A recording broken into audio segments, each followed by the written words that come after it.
Hey guys, hope everything's going well.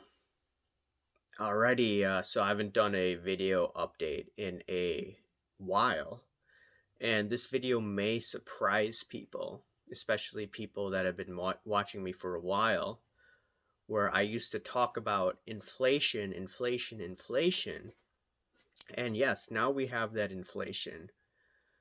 We have what, in my opinion, over 10% inflation. I don't buy the government numbers. Now, that being said, we have to look at, or I have to look at, what I believe is going to be the next trend in the coming years. And I've talked about the yield curve inversion. I believe the sevens and the tens are inverted. The threes and the tens also, it's if it's not inverted, it's very flat yield curve.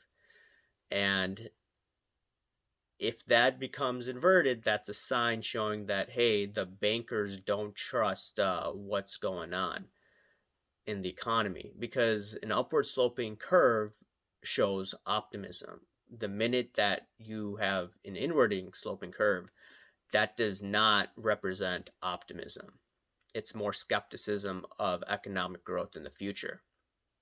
And even though the market has gone down, stock market, I do believe that in the next 1 to 2 years, we'll see it higher from where it is. But once we maybe hit S&P 500 hits what, 5,500 to 6,000, that's when I probably want to head out for the exits. I may head out maybe a little earlier based on what economic conditions there are. But regardless, Uh, I follow individuals that don't necessarily see eye to eye with me, and I do that to make sure, okay, are my views correct, right? Maybe I may get something from another individual who doesn't think like me. So sometimes I listen to an individual, Vox Day. He's not politically correct, but he does know a bit about economics. And he's always talked about, hey, just because you have inflation in the economy, the longer term threat, he always says, is deflation. And he's not, a person that wants to interfere, wants to have excessive government intervention in the economy. He just looks at, hey, look at the amount of credit in the system. Once that credit unwinds, especially in a society like the United States or a first world nation, where you have your own printing press, even though you don't want to print money, right? The first reaction is deflation, because all of the debts are unwinding, people can't pay off their loans, et cetera, et cetera, et cetera. And since the private sector debt is astronomically higher than, you could say, government debt, then including the derivatives market, right? Those things implode, prices will collapse if you allow free market forces to occur. Uh, but but that is not what happens. You don't let the free market occur because, number one, you allow government handouts, government bailouts, etc. So Vox Day is saying that, hey, look, he also thinks in the next few years, you're going to have a nasty deflationary crash. He looks at one example in the last month. He's talking about Sri Lanka. Sri Lanka just defaulted on its debts for its first time since what, I think the inception of its country, 1948. Someone fact check me if I'm wrong at that. And he said that, yeah, we have inflation because of the war going on overseas. So you're going to have shortages, so higher prices. You could see it in higher oil prices, right? Higher wheat prices are on the horizon, right? So, yeah, we have inflation now, but what's the bigger picture in the next 2 to 3 years?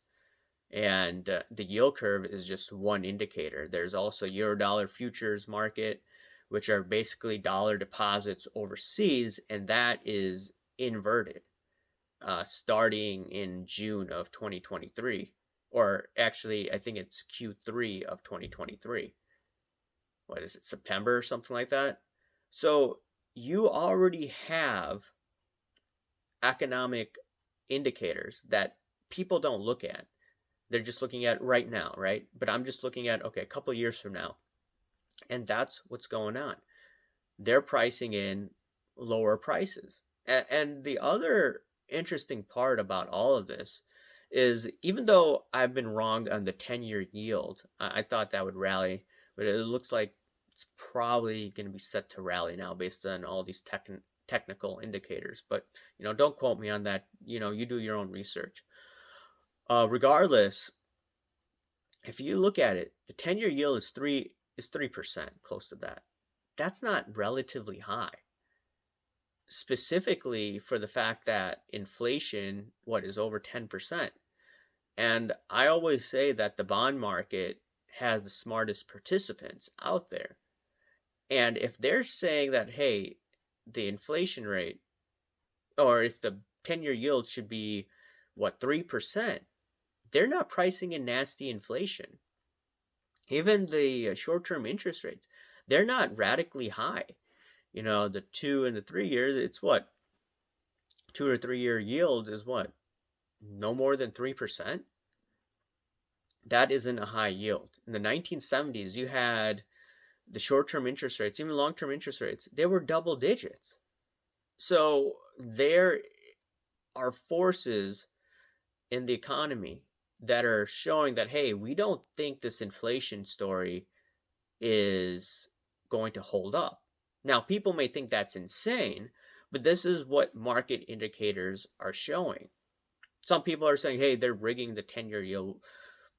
I believe that those markets are harder to manipulate compared to the short end of the yield curve. The short end of the curve, short-term interest rates, those people can manipulate. The central banks can suppress those interest rates, like the Fed funds rate. But still, these interest rates are not that high. And when I'm just looking at it, I'm like, okay, there's mixed messaging out there. The markets show right now high inflation, but the bond market's smartest guys in the room saying, no, that's not what we're looking at. And there's like I told you, yield curve showing signs, swap spreads they were inverted when I looked at them a month ago or a few weeks ago. Eurodollar futures inversion Q3 of 2023. So that's why I keep on telling even my sports card channel, 2024 looks to be a time where you're going to see a lot of cracks, and those cracks are going to hurt a lot of people, in my opinion. And some people are saying that depression now, recession now. No, I think it's going to take about 2 years. Just because the yield curve is inverted, the sevens and the tens, or very flat, doesn't mean we're going to get a recession today. It doesn't look good when you have high gas prices, when you have stagflation. I'm not denying that, but I'm just looking at what the market is telling me, and I want to look from an unbiased, objective perspective. Even though over the years I've been talking about inflation, inflation, inflation, inflation, well, the market is saying